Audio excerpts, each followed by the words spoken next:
Here's a sentence from your book that struck me. You wrote, "The structure of the solemn mass is not a linear sequence, but rather a complex fabric of different ritual actions that are performed simultaneously."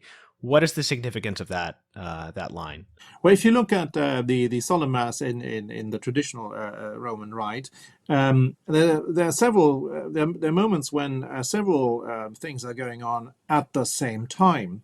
So the celebrant may be saying some particular prayers. The deacon is involved in some ritual action. The subdeacon as well. At the same time, the schola is singing. So it's quite a complex liturgical action, and it's not always sort of one thing after the other, sort of very discrete and logical, as it were. And you're not meant to sort of follow sort of one logical step after the other, but it's a more it's a more complex ritual that appeals to our senses by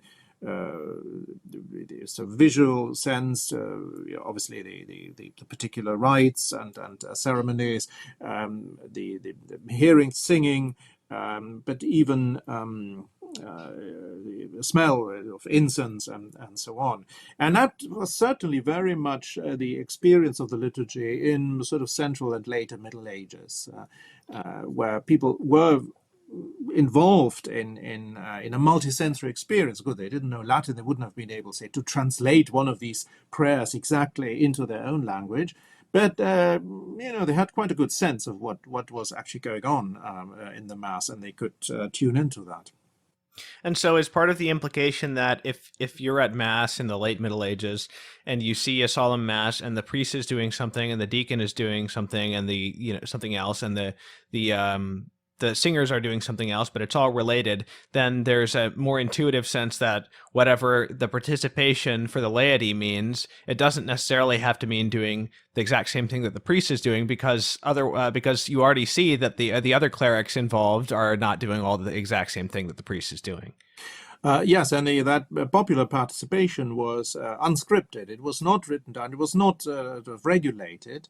Of course, people were expected to behave in a certain reverent way, but it wasn't as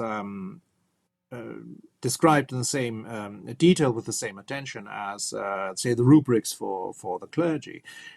So that makes it more difficult for us to understand how the people participated. We would like to know that, and our main sources would be written. So we don't have them, but we do get a sense from some descriptions that the people, in fact, were involved and were participating in the rite.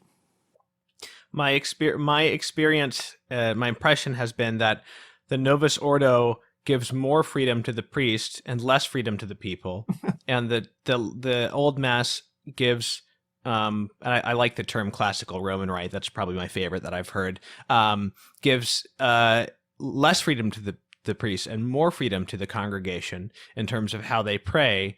And of course, that freedom can be a challenge if you're not used to it. I mean, it's like having a sheet music versus improvising. It's challenging, though. It can be challenging in the way that mental prayer is challenging if you don't find yourself with something to grasp onto.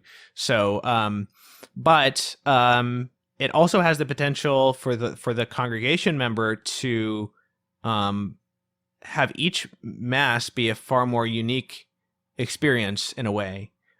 Because it is a more meditative, a more free roaming contemplative experience, always related to what is happening at the altar. But there's still a kind of liberty to that experience as well that is not possible to the same extent, perhaps in essence, for someone who's deeply participating in the Novus Ordo. It's there, but the extent of that liberty and simply on a practical level, what your mind is able to be occupied with in the Latin Mass is very different than if you feel you have to be listening to every word the priest says and responding a certain way, etc.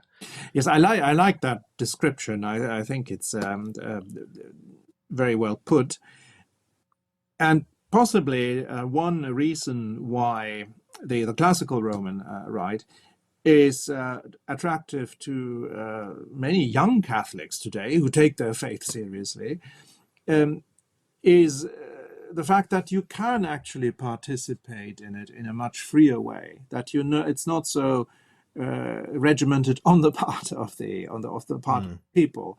That you can sort of pray in a freer way, in a more meditative way. You can, if you want, of course, read all the prayers, follow all the prayers in your missal, but you can also adopt a more meditative form of prayer, and that is often not possible in New Rite celebrations, because there is very much a dominance of the word, the spoken word.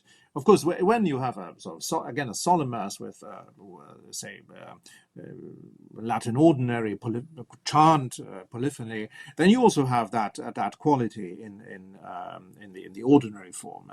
But often, if it is perhaps a set mass with a few hymns, then it doesn't give you the same freedom to participate. And since I guess the younger generations are more and more individualistic, this is actually something that appeals to them in the right.